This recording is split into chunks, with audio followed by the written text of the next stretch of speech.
My name is Jessica. I'm a 35-year-old office worker. Since my husband Bob, who is 2 years younger than me, was transferred, we've been temporarily living with his parents. I stress, it's only temporary. Bob seems to enjoy living in his childhood home, but I am eager to find our own place and move out as quickly as possible. This is because I simply can't get along with my in-laws, especially my mother-in-law. She was always a nasty person, even before our marriage, but after living together, her attitude is more harsh than before. Jessica, haven't you gone shopping yet? You missed the supermarket's early bird sale. You can't even shop efficiently. Tisk, tisk. I work from home with my company's permission, but I'm still working during weekdays. There's no way I could make time for my shopping at the supermarket's early bird sale time. Mother-in-law, as I've said many times, I work during the day, so I can't go shopping until after 5 p.m. Every time I say this, my mother-in-law criticizes me. Here she goes, so arrogant. Can't even have a child. Bob and I don't have children. We haven't specifically checked at the hospital, so we don't know who is to blame.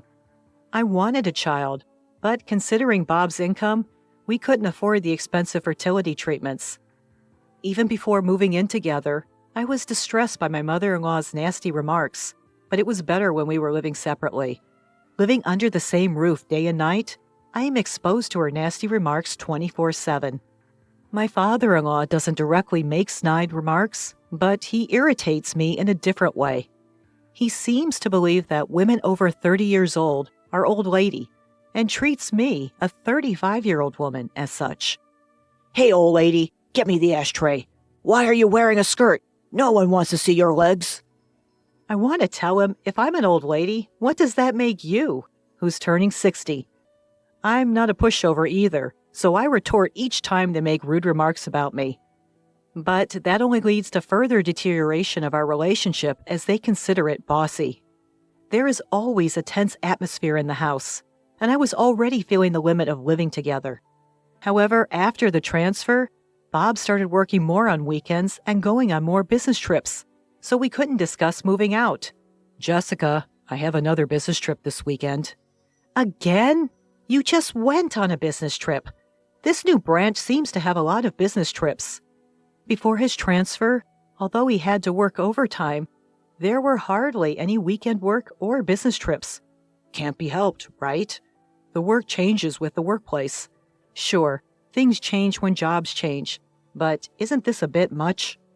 Thanks to this, we are not even able to find a place to move, even though we were supposed to live with my in-laws temporarily. What if we had to live with my in-laws for a long time? I was afraid of that. But then, one day, something happened. As I was removing laundry from Bob's bag after his business trip, I found a piece of paper in his bag's pocket. It turned out to be a printout of an online booking from a travel website. I figured it was just the flight and hotel booking for his business trip, but when I read it more closely, I couldn't believe my eyes. There was a hotel reservation that included tickets to Disneyland for 2 people, and the date was yesterday. That is, the day Bob was on a business trip. Of course, Bob's company has nothing to do with Disneyland. Sure, they deal in seafood, but that's as close as they get to Disneyland. It doesn't matter. This means that Bob was pretending to go on a business trip, when in fact, he was visiting Disneyland for 2 days. And the fact that the hotel reservation was for 2 people? There's no doubt he was with a woman. As I was reeling from the shock, I heard Bob humming in the shower. It's a small world after all. The well-known theme song of a famous ride. He must have been reminiscing about Disneyland and humming unconsciously. But it seems that attractions are not important in a fun and enjoyable affair trip. I was so angry that I was ready to charge into the bathroom and confront Bob. But just then, Bob's phone rang. I was too enraged to think clearly, so I answered the call without thinking. Hello? Hello? For a moment, I heard a young woman's voice, and then the call was abruptly cut off. Could it be? I was convinced. The call just now was no doubt from the woman Bob went to Disneyland with. In other words, Bob's mistress. When she heard my voice answering Bob's phone, she must have panicked and hung up. I checked the call history on his smartphone. Bob isn't really security conscious, so he doesn't bother to set a decent password. I figured his passcode would probably be his 4-digit birth date. And bingo! The phone was unlocked in no time. But looking through his smartphone made my head spin. Evidence of his infidelity was pouring out of it, unmistakable and overwhelming. The image files were full of selfies of him and a young woman. The dates the photos were taken were all days when Bob had been on business trips or working on his days off. I was amazed at his recklessness, even leaving pictures of their intimate moments. Looking at the call history again, I saw the name Melissa Smith, so I searched for the same name in his WhatsApp friends list and opened the chat screen. "Bob, I love you. I want to be your wife soon." This woman, Melissa, seems to be hoping to marry Bob. A homewrecker, perhaps? As I was mulling this over, Bob came out of the bathroom. Ah, that's refreshing. Facing Bob, who came out nonchalantly, drying his hair with a towel, I confronted him right away. "Refreshed, huh? Seems like you're feeling pretty refreshed in a lot of ways." "Huh? Who is Melissa Smith?" At the mention of his mistress's name, Bob flinched. "So it's true. You've been lying about going on business trips, and instead, you've been going on trips alone with this woman, Melissa Smith? Were all your business trips and working days off just lies? Unforgivable. Why do you... How on earth?" I pointed my smartphone at the upset Bob. "All the evidence is right here in this smartphone. Hey, did you go snooping through my phone? That's a violation of my privacy." It's laughable that a man who's morally bankrupt enough to cheat can complain about privacy invasion. If you don't want it looked at, set a better password. Before we got married, I made a promise with Bob that he'd absolutely not cheat. I had declared to Bob that if he cheated, I'd leave him right away. Of course, my feelings haven't changed. I can't continue a marital life with a man who's playing around with another woman. Let's get a divorce. When I simply said that, Bob surprisingly agreed without objection. Yeah, I guess so. It was unexpected. I thought he would resist more. Was he ready for divorce once he was caught cheating? "I'll get the divorce papers tomorrow. You tell your mom and dad." Got it. Bob's agreement was astonishingly nonchalant. However, once a declaration has been issued, it cannot be withdrawn, and it has no intention of doing so. Is this goodbye to married life? I felt a tinge of loneliness. The next day, I left the house early in the morning to get the divorce papers from the city office and to take care of some other errands. By the time I got home, it was already late at night. There in the house, my husband and his parents were waiting for me. "So you finally come back. We were wondering how long you were going to wander around." The moment she saw me, my mother-in-law began to make snide remarks. Bob being present here means she should already know about Bob's cheating and our divorce. Isn't there something she should say, like an apology, before making a snide comment? But instead of an apology, my mother-in-law said something unbelievable. "Well, it doesn't matter. At least you're finally leaving. We don't want to see your face anymore, so it's just as well you've been gone all day." "What do you mean?" With a smug smile, my mother-in-law responded to my question. "Exactly as I said. I'm sick and tired of seeing your face. Finally, Bob has returned home, and you were just in the way. You're always back-talking, without any hint of charm, even when I tried to make you uncomfortable enough to leave. It took so long for you to get the hint. I finally had to resort to my ace in the hole." Ace in the hole?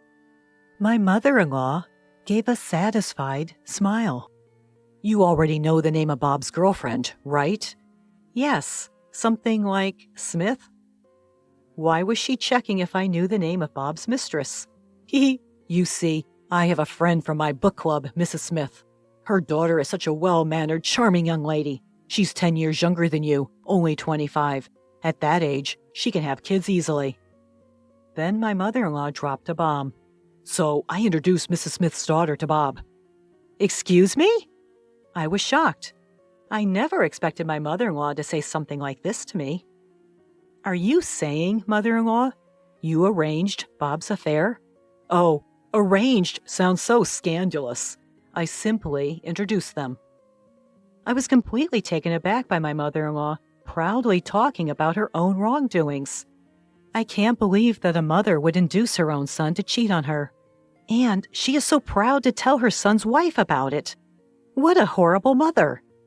Well, I had no other choice. Bob is our only child. We need an heir. I would have even accepted you as my daughter-in-law if you'd had children. But all you did was work, never having any children. Next to my mother-in-law, my father-in-law also nodded in agreement. So he was aware of his wife's actions. Do you understand? A 35-year-old woman who can't even have kids is no longer needed. If you understand, then hurry up and leave. With a triumphant look, my mother-in-law pointed at me.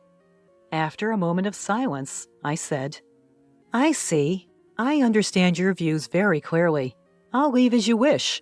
I'll take all my belongings with me. Oh, please do. I doubt you have much to take with you anyway. Do you need help moving? My mother-in-law laughed and said, even though she didn't know anything. But I was the one who would have the last laugh. No, it's fine. Don't worry about me. Everything's already arranged. Huh? Since I wasn't crying or freaking out, my mother-in-law looked surprised. Besides, mother-in-law, I already know that you were helping Bob cheat on me. What? I smirked at my mother-in-law. What do you think I've been doing all day?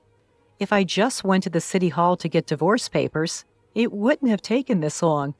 I spent all day arranging for a move and meeting with Melissa Smith. Oh my God. You met with Melissa? Bob asked me in a panic. So what?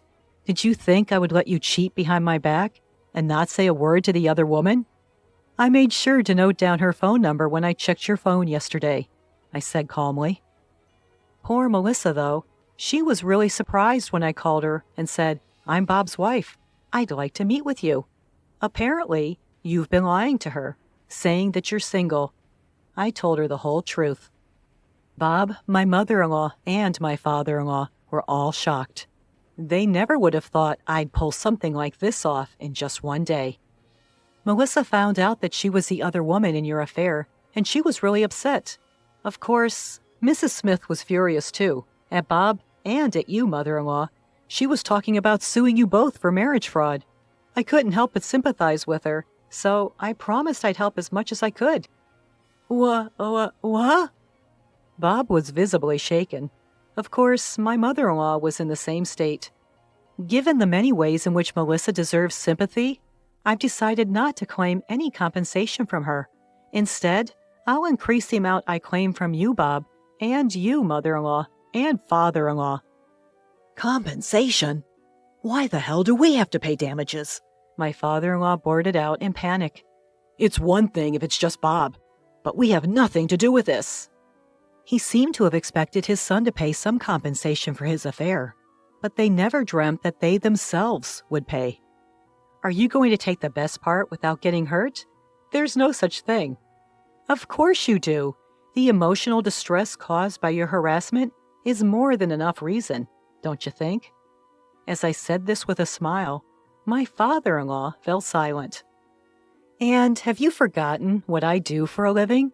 I work at a law firm. Why don't I consult with my boss, the attorney, and see just how much we can squeeze out of you in compensation? I had already informed my attorney at the firm about the situation. What? Then the sound of a car pulling up in the driveway was heard. Oh, they're here. Hey there, this is a moving service. I headed to the door with a warm smile on my face. Thanks for having you come at late time. Sorry for the sudden request. No problem. We had a spot open for the night shift. It actually worked out for me as well. I managed to get some other things done, so please get started right away. Oh, and be careful. There are some fragile items. As I invited them in, several movers began to shuffle into the house and start gathering the belongings. Wait! Hold on! Following my instructions, they began to pack up my things with a swift and efficient rhythm. Not just my clothes, books, and computer, but even the appliances in the living room and kitchen. Hey, you guys, don't take that. That's ours. No. I brought everything here when we moved in. They're all mine. When Bob and I first moved here because of his job transfer, all the appliances in the in-laws' house were old ones that they'd been using for ages. I couldn't bear it and had our appliances shipped over from our previous apartment. Now it seemed that my mother-in-law had gotten used to the latest appliances and mistaken them for her own. A robotic vacuum and cordless cleaner. A high-end oven range capable of various cooking methods. An induction cooktop. A negative ion hairdryer, and an espresso machine. You're taking everything? You greedy woman! Mother-in-law lunged at me, but Bob stopped her. Mom, it can't be helped. But it's all Jessica's. It seemed that Bob had accepted the situation. However, it seemed that my mother-in-law wasn't ready to give up just yet. Once you know the superiority of the latest appliances, you can't go back, right? If you're dissatisfied, why don't you buy new ones? Though, after paying the compensation, it seems unlikely that you'll have enough money to buy new high-end appliances. While this was going on, the movers were rapidly moving my stuff into their truck under my direction. They bowed to me and hopped into the truck. Okay, I'll be heading to the new address as well. Please make sure everything gets there. As I watched the moving truck drive off, I got into my car. Of course, this car is also mine. Where is that truck going? Bob asked. Huh? Of course, I'm taking it to my apartment. The one I lived in before you were transferred. My apartment. The apartment I bought when I was single was listed for sale with a realtor due to Bob's job transfer. However, because the asking price was too high, it never sold, and I still own it. The realtor suggested lowering the price several times, but I'm glad I didn't. I never imagined this would happen. As I fastened my seatbelt, I laughed softly. But maybe, just maybe, I predicted this would happen deep down. What? Bob made a face as if he didn't understand. Because I set a selling price higher than the market rate to make sure it wouldn't sell. This way, I could always move back to my apartment. Upon hearing my words, Bob seemed to crumble from the knees. You, such a bitch! Feeling sure of my victory and letting my guard down, I was suddenly shoved by my mother-in-law, who rushed at me yelling. As I groaned in pain, my mother-in-law attempted to throw a cutting board at me for a follow-up attack, but was suddenly tackled by a black object and fell down yelling, "Ah!" Thank you, Blackie. Holding the black object, a stray cat named Blackie, I got in the moving truck and hurried to my new place to escape from my mother-in-law. I don't know why Blackie, the stray cat, was there at that moment, but I'm sure he came to help me because he has a strong sense of justice. I'll give him some catnip as a gift later. After that, Bob and I divorced. The law firm I work at filed a lawsuit for compensation against Bob and his parents. It's a real blessing that the young lawyers in training at the office accepted my case for almost no fee at all. Even though a young new lawyer is in charge, I feel secure because they have the support of a senior lawyer. As for the lawsuit against Melissa Smith, the senior lawyer himself took on the case, not the trainees. He said he will file both criminal and civil lawsuits because of the high degree involved. He said he's excited to file a criminal lawsuit, as it's been a long time since he's done so. Even if they sell their house and pay to Melissa Smith and to me, it probably won't be enough. Thinking about the life of extreme poverty and debt waiting for the three of them, I can't help but grin. I'm alone now, but compared to living with those in-laws and my disloyal husband, it's like heaven. For a while, I want to enjoy the easy single life with Blackie, who I inadvertently brought to my apartment.